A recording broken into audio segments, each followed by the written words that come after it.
London, 1815. Miss Beatrice Jameson had precisely two assets to her name: a fine ear for music and an unfortunate tendency to speak her mind. The former was celebrated in polite society, the latter was decidedly not. "Really, Beatrice," her aunt Lady Penworth whispered sharply as they circulated through the Countess of Harlow's ballroom. "Must you glare at every eligible gentleman as though he were a French spy?" "I find it more economical," Beatrice replied, adjusting her ivory gloves, "to establish my disinterest at the outset. It saves considerable time and prevents misunderstandings." Her aunt's lips tightened to a thin, disapproving line. "Your father entrusted me with securing your future before the season ends.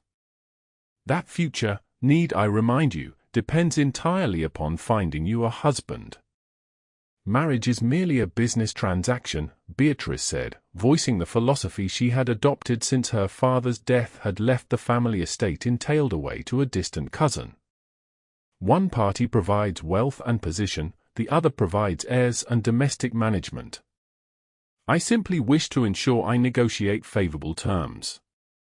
The truth, which Beatrice kept locked safely away, was that she had witnessed too many marriages of convenience transform vibrant women into silent shadows of themselves. Her own mother had withered under her father's benign neglect, and Beatrice had sworn never to suffer the same fate. "You speak of marriage as though it were the purchasing of a horse," her aunt said with a sigh. "Such cynicism at 23. Pragmatism, aunt. The distinction is important." Lady Penworth suddenly straightened, her eyes widening as she gazed across the room.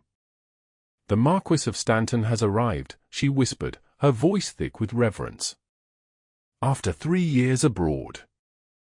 What extraordinary timing!"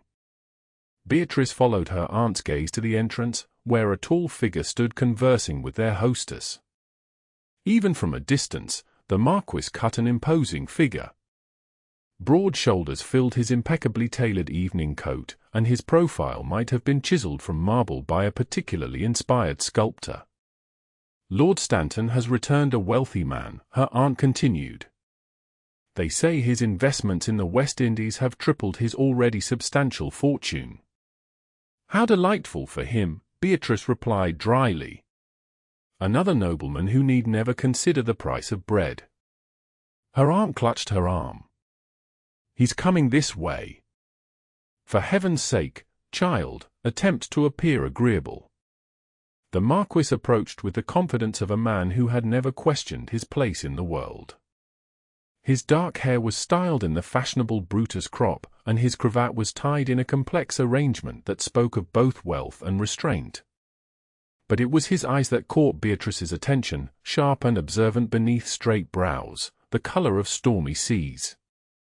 "Lady Penworth," he said, bowing elegantly. "How wonderful to see you again after my long absence." "Lord Stanton," her aunt practically cooed. "London has been positively bereft without your presence. May I present my niece, Miss Beatrice Jameson?" The Marquis turned those penetrating eyes toward Beatrice. "Miss Jameson," he said, taking her gloved hand and bowing over it. "I believe I had the pleasure of hearing you play the pianoforte at Lady Carrington's musicale some years ago. Beethoven, if I recall correctly. You played with remarkable passion." Beatrice felt a flicker of surprise. "You have an excellent memory, my lord. For things of beauty, always." His smile was slight but genuine. Something in his direct gaze made Beatrice uncomfortable. Most gentlemen saw a reasonably pretty face, a modest dowry, and a suitable bloodline when they looked at her. Lord Stanton seemed to be looking for something else entirely. "Do you still play with such fervor, Miss Jameson?" he inquired. "When the music demands it," she replied. "Though I find London drawing rooms rarely appreciate true musical expression. They prefer pretty tunes that don't interrupt conversation."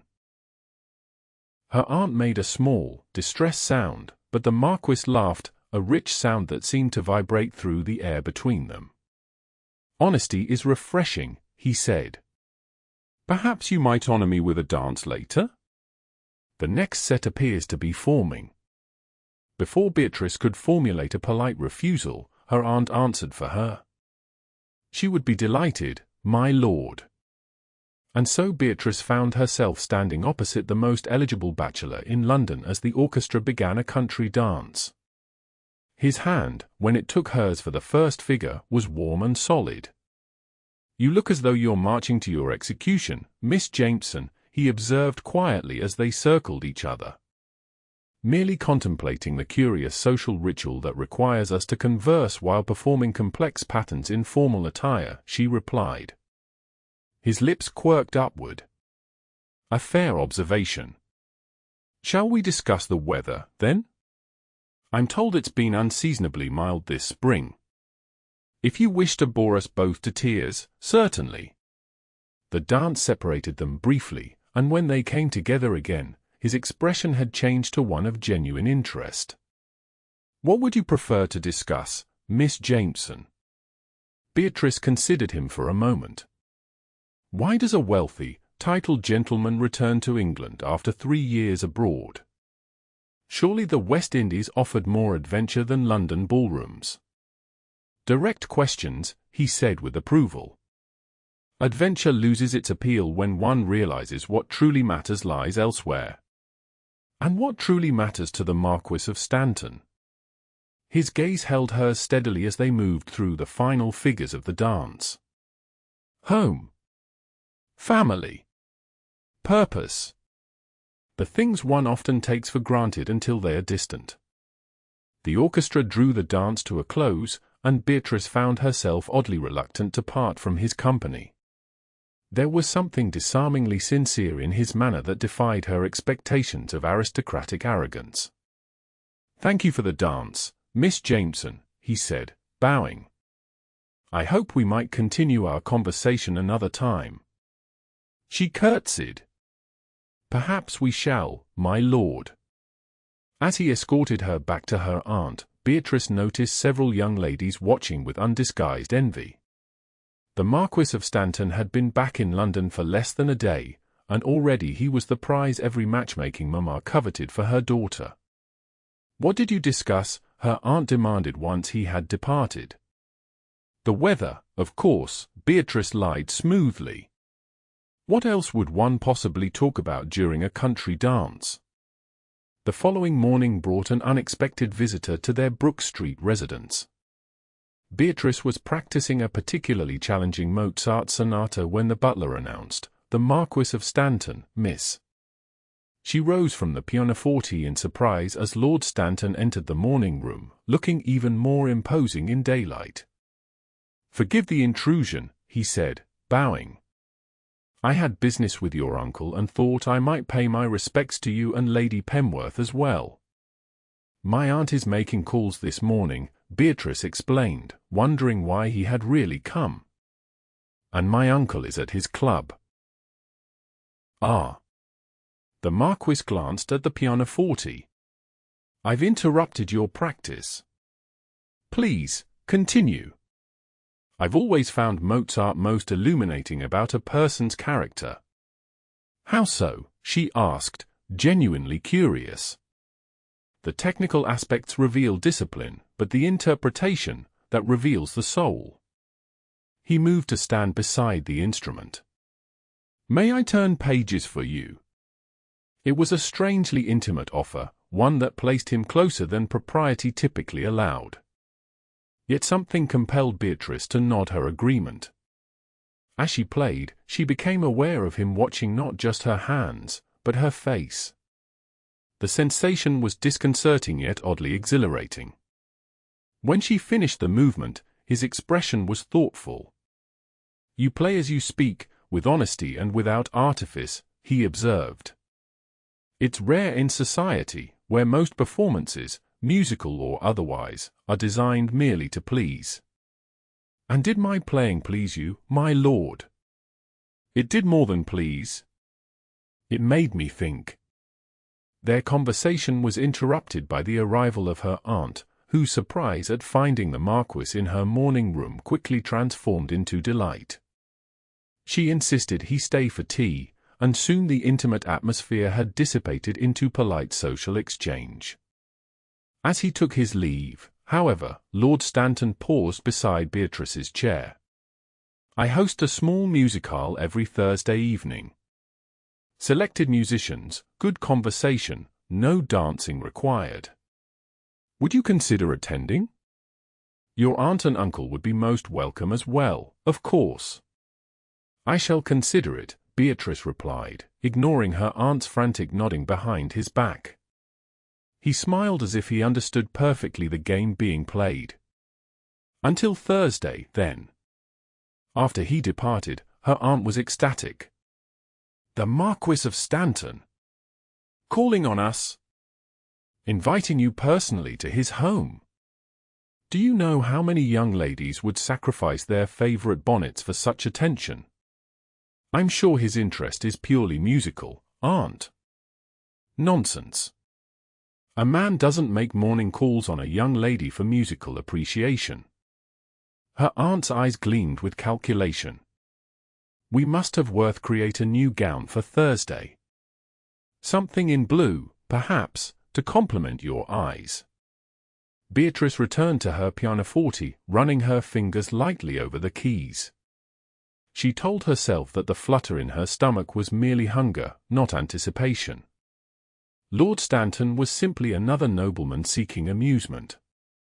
His interest would fade once he discovered she had no intention of becoming anyone's convenient bride. The Marquis's Thursday music-hall proved to be everything he had promised, elegant but unpretentious, with genuinely talented musicians and stimulating conversation. When Beatrice's turn came to play, she chose a Chopin nocturne, pouring into it all the conflicted emotions she'd experienced over the past week. As the final notes faded, she looked up to find Lord Stanton watching her with an intensity that made her breath catch. Later, as guests mingled over champagne and delicate pastries, he sought her out. "You play as though the music lives inside you," he said quietly. "All music lives inside those willing to truly listen," she replied. "And what does the music tell you, Miss Jameson?" The question seemed to carry weight beyond its simple words. Beatrice studied him, trying to discern his intentions. "That harmony often requires dissonance first. That resolution is sweeter after tension." His smile deepened, revealing a small dimple in his left cheek. "A philosophy that extends beyond music, perhaps." Before she could respond, they were interrupted by a striking woman in her 40s, whose elegant bearing and knowing eyes marked her as a person of significance. "James, you've been keeping secrets," the woman said, eyeing Beatrice with frank assessment. "Hardly, mother. May I present Miss Beatrice Jameson?" "Miss Jameson, my mother, the Dowager Marchioness of Stanton." "Miss Jameson," the older woman said with a gracious nod. "I understand you've captured my son's attention with your musical talents." "Your son is most kind in his assessment, my lady," Beatrice replied carefully. "James is many things, but kind in his assessments is not among them," the dowager said with a pointed look at her son. "He is ruthlessly honest, sometimes to the point of impropriety." "Then we share a fault, mother," Lord Stanton said lightly. "Indeed." The dowager turned back to Beatrice. "Perhaps you might call on me tomorrow afternoon, Miss Jameson? I should like to become better acquainted." It was not a request but a command, delivered with aristocratic certainty that it would be obeyed. Beatrice could only nod her agreement, wondering what exactly she had stumbled into. The following day, Beatrice found herself in the dowager's elegant Mayfair drawing-room, being scrutinized as one might examine a horse at Tattersall's. "You are not what I expected," the dowager said after they had exchanged pleasantries. "May I ask what you did expect, my lady?" "The usual sort my son typically admires, accomplished, beautiful, but ultimately forgettable." She sipped her tea. "You, however, possess something more interesting than beauty. You have substance. Thank you, I think. The dowager's shrewd eyes narrowed. Let us speak plainly, Miss Jameson. My son has been marked by his experiences abroad. He returned changed, more serious about his responsibilities. When he showed interest in you, I naturally wished to understand why. Beatrice set down her teacup. My lady, if you believe Lord Stanton harbours romantic intentions toward me, I fear you are mistaken. Our acquaintance is based solely on a shared appreciation for music. Is it indeed? The dowager looked amused. How refreshing to encounter a young woman not eager to ensnare a marquis. I have no wish to ensnare anyone, Beatrice said firmly. Marriage is a practical arrangement, not a romantic fantasy. Ah, a cynic. The older woman nodded approvingly. I was the same at your age. And then I met my husband. Did your perspective change? Entirely. Love, Miss Jameson, when genuine, is transformative. She leaned forward. But I didn't invite you here to discuss philosophies of marriage. I wish to warn you. Beatrice felt a chill. Warn me? My son's return has created quite a stir. His attention to you has not gone unnoticed. Be prepared for scrutiny, perhaps even hostility, from certain quarters. As if summoned by the dowager's words, the butler announced another visitor, Lady Harrington and Miss Harrington. The women who entered were expensively dressed and wore identical expressions of surprise at finding Beatrice there. Introductions were made, and Beatrice recognized Diana Harrington as one of London's most celebrated beauties. Miss Jameson, Lady Harrington said with cold politeness. What a surprise to find you here. I wasn't aware you were acquainted with the Dowager Marchioness. A recent acquaintance, Beatrice replied.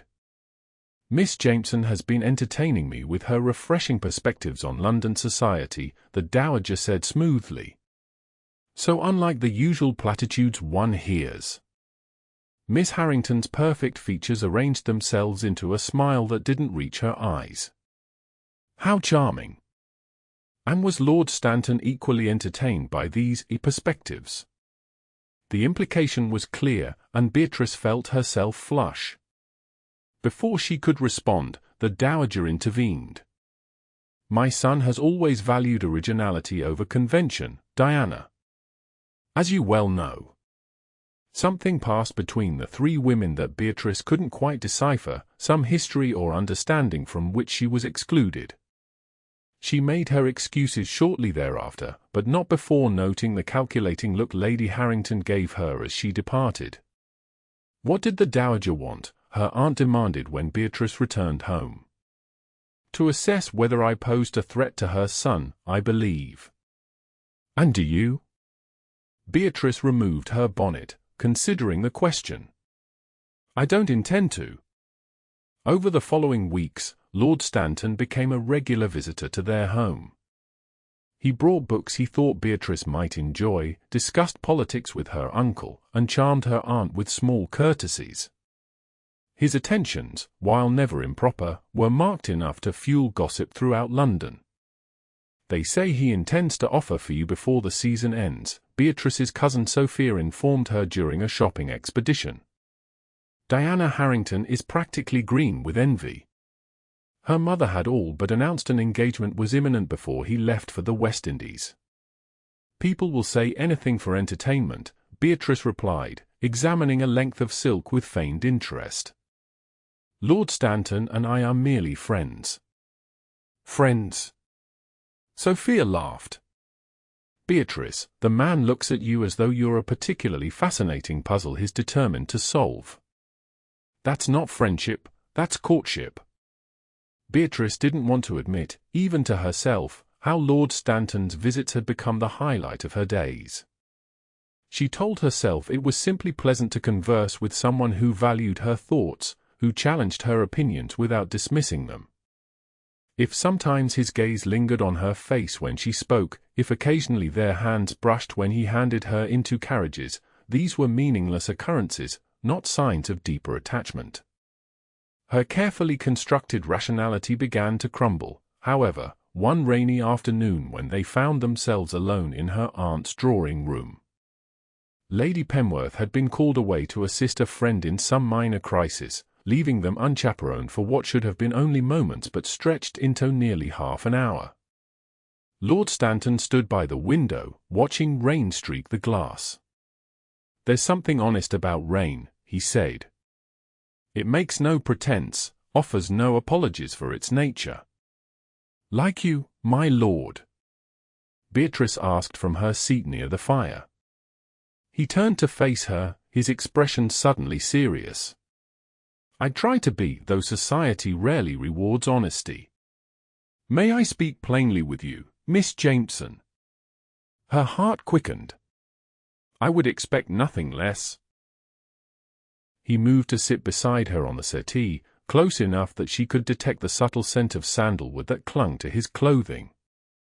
"I've been in London 7 weeks now. In that time, I've attended 32 social gatherings, received 14 impromptu visits from matchmaking mothers, and declined 9 private invitations from young ladies of questionable propriety." Despite her nervousness, Beatrice laughed. "You've been counting." "I have," he acknowledged with a smile.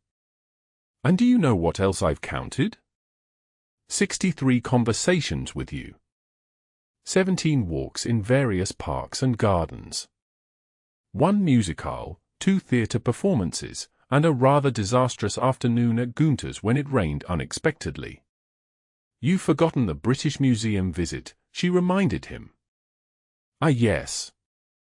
3 hours discussing Egyptian antiquities, during which you convinced me that the Rosetta Stone should be returned to its country of origin, a shockingly radical position for an English gentleman's daughter. Yet you agreed with me." "I often do." His voice softened. "That's precisely my point, Beatrice." "May I call you Beatrice? At least in this moment of honesty between us." She nodded, unable to speak past the tightness in her throat. "In all those conversations, all those shared experiences, I found something I thought no longer existed for me: connection. Understanding." He paused, watching her face carefully. "I believe you feel it too, though you fight against it most admirably." "James," she said, testing his name on her tongue. "What are you saying?" "I'm saying that I came back to England to fulfill my responsibilities as Marquis.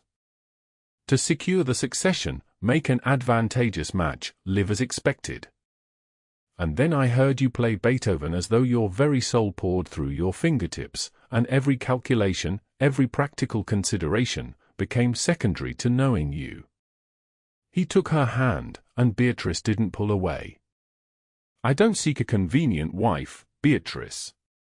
I seek a partner.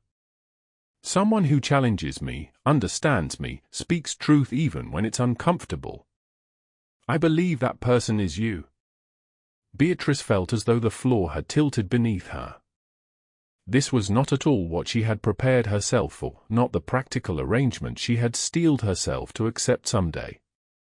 This was dangerous territory, where emotion overruled sense. "You hardly know me," she protested weakly. "I know enough," he countered. "I know you value honesty above flattery. I know music speaks to you as it does to me.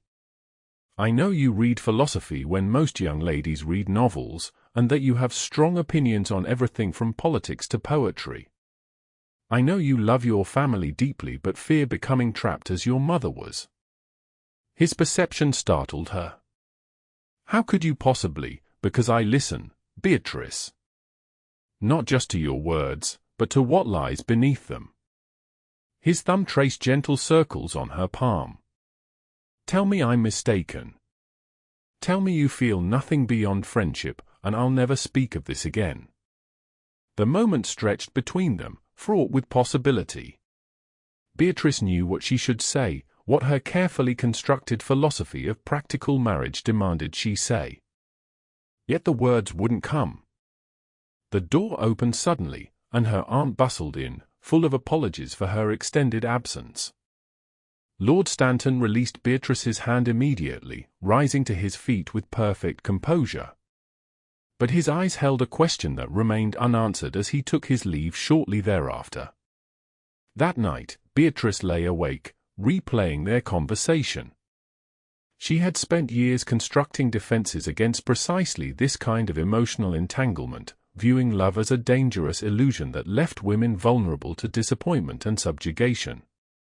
Yet James, Lord Stanton, spoke of partnership, not possession. Of connection, not convenience. Perhaps most disturbing of all was the realization that she wanted to believe him. The next morning brought a letter from her aunt's solicitor requesting an immediate meeting on a matter of grave importance. Bewildered, Beatrice accompanied her aunt and uncle to the solicitor's dusty office in Lincoln's Inn Fields. "I regret to inform you," the solicitor began once they were seated, "that certain investments made by the late Mr. Jameson have been found problematic." "Problematic how?" Uncle Pemworth demanded. "The shipping venture in which he placed the majority of Miss Jameson's inheritance has failed catastrophically. The company was found to be engaging in fraudulent practices, and all assets have been seized by the Crown." Beatrice felt oddly detached as the solicitor continued explaining in technical terms that her modest fortune, the dowry that was supposed to secure her future, had essentially vanished. Her aunt's distressed exclamation seemed to come from a great distance. "So she is penniless?" her aunt finally asked, cutting through the legal verbiage. "Not entirely," the solicitor hedged. "There remains a small sum from her mother's settlement. But it is insufficient for a young lady's establishment in society. Certainly not enough to constitute a respectable dowry." The journey home passed in shocked silence. Once they reached Brook Street, her aunt collapsed into tears while her uncle poured himself a large brandy despite the early hour. "What am I to do with you now?" her aunt wailed. "No gentleman of quality will offer for a girl without prospects, no matter how accomplished." "Perhaps I might become a governess," Beatrice suggested quietly. "Or a companion to an elderly lady." Her aunt looked horrified. "A governess? My niece?" The humiliation would be unbearable. "More unbearable than poverty?" Beatrice asked, surprising herself with the steadiness of her voice. Inside, she felt hollow, as though someone had scooped out her insides and left only a shell. "There must be another solution," her uncle insisted. "Perhaps one of our friends might—" "No," her aunt interrupted. "I won't have Beatrice becoming an object of charity." Beatrice excused herself, needing solitude to process this dramatic reversal of fortune. In her room, she sat at her small writing desk and tried to organize her thoughts. The irony wasn't lost on her. She who had insisted marriage was merely a practical arrangement now found herself without the practical means to secure one. What would become of her? Her aunt and uncle, while fond of her, were not wealthy enough to support her indefinitely. The prospect of employment as a governess or companion, while not ideal, seemed her most likely future. And James, what of him? She couldn't imagine he would maintain his interest once news of her financial ruin spread through London, as it inevitably would.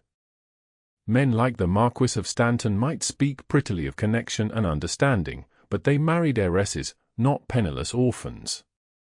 The thought brought a sharp pain that surprised her with its intensity.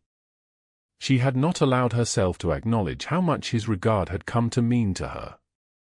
A knock at her bedroom door interrupted her brooding. Her aunt's lady's maid handed her a sealed note. "From Lord Stanton, Miss," the maid whispered. His footman said it was most urgent. Beatrice broke the seal with trembling fingers. "Beatrice, I've just heard about your circumstances from a source at Lincoln's Inn." Before rumors begin to circulate, I beg you to grant me an interview. I will call at 3 o'clock. Please receive me. Yours, James. She stared at the note, wondering what purpose such a meeting could serve. Was he coming to make his regrets? To offer assistance that would inevitably feel like charity? Neither possibility appealed to her pride. Yet when 3 o'clock arrived, she found herself in the drawing room, spine straight, chin raised, determined to face whatever came with dignity. Lord Stanton, James, entered looking uncharacteristically dishevelled, as though he had ridden hard across London. His cravat was slightly askew, his hair windblown. "You received my note," he said, relief evident in his voice. "As you see," Beatrice replied, gesturing to her presence. He paced the room once, then stopped before her. "First, let me say how sorry I am about your father's investments. Such losses can be devastating. Thank you for your sympathy, my lord. Is that all you wish to convey?" His brows drew together. "You're angry." "Not angry. Realistic." She met his gaze steadily. "My circumstances have changed. I release you from any obligation you might feel based on our previous conversations." "Obligation?" He looked genuinely confused. "Beatrice, I didn't come here out of obligation. I came because I feared you might misinterpret my intentions in light of these developments."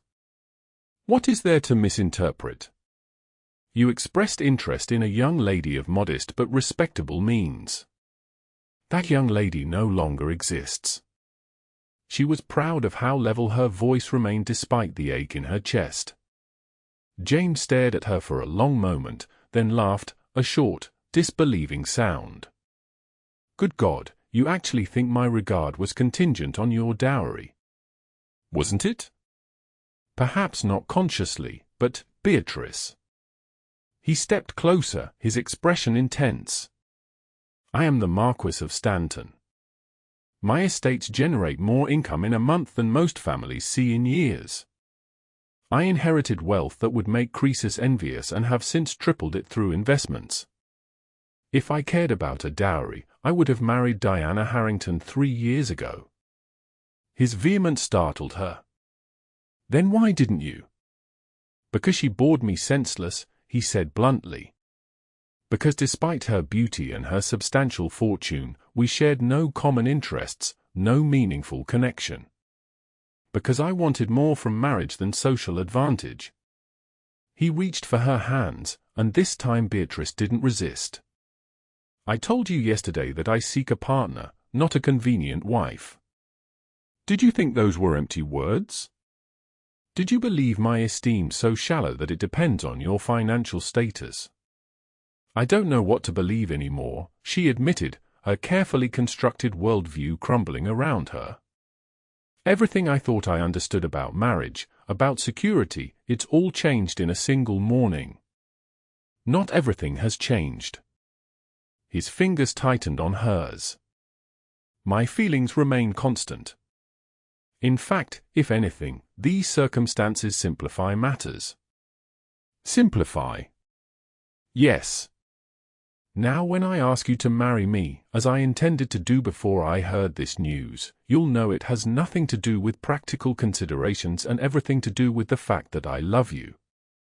Beatrice felt as though the air had been knocked from her lungs. "You love me?" "Desperately."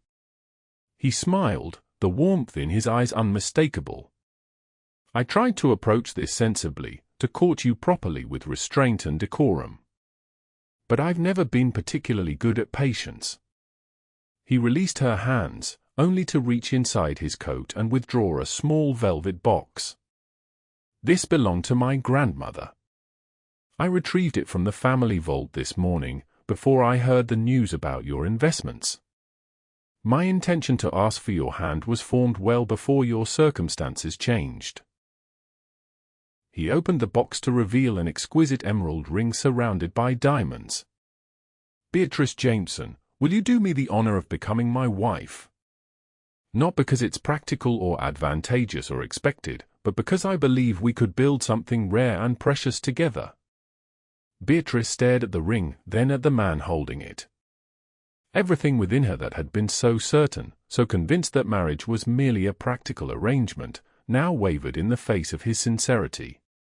"People will say you married me out of pity," she whispered. "People say the most absurd things," he replied. "Let them. We'll know the truth." "And what is the truth, James?" "That I love your mind, your spirit, your talent. That when you play Beethoven, I see into your soul. That I want to build a life with someone who challenges me, who makes me think, who sees the world not as it is supposed to be but as it could be." He took a deep breath. "The truth is that I cannot imagine my future without you in it." Tears pricked at Beatrice's eyes. "I've been so determined not to repeat my mother's mistake, marrying for security and finding herself trapped in a loveless union. I convinced myself that all marriages were practical arrangements at best, that genuine affection was a pretty fiction. And now? Now I find myself reconsidering everything I thought I knew." She met his gaze, allowing him to see her vulnerability. "I'm afraid, James. Not of you, but of how deeply I've come to care for you. Of how thoroughly you've dismantled my careful defenses." He set the ring box on a nearby table and took her hands again. "Caring deeply is frightening. Loving someone means risking pain. But the alternative, never allowing ourselves to truly connect, seems a far greater tragedy." Beatrice knew he was right. All her cynicism, her insistence that marriage was merely practical, had been a shield against the very real possibility of heartbreak.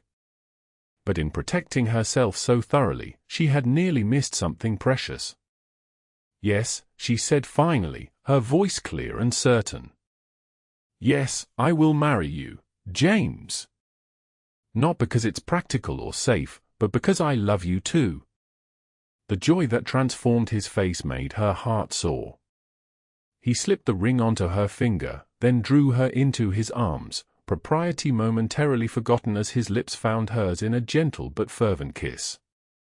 When they parted, both slightly breathless, he rested his forehead against hers. "I should speak with your uncle," he murmured.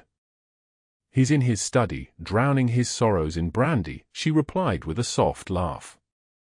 "I suspect your request will significantly improve his mood."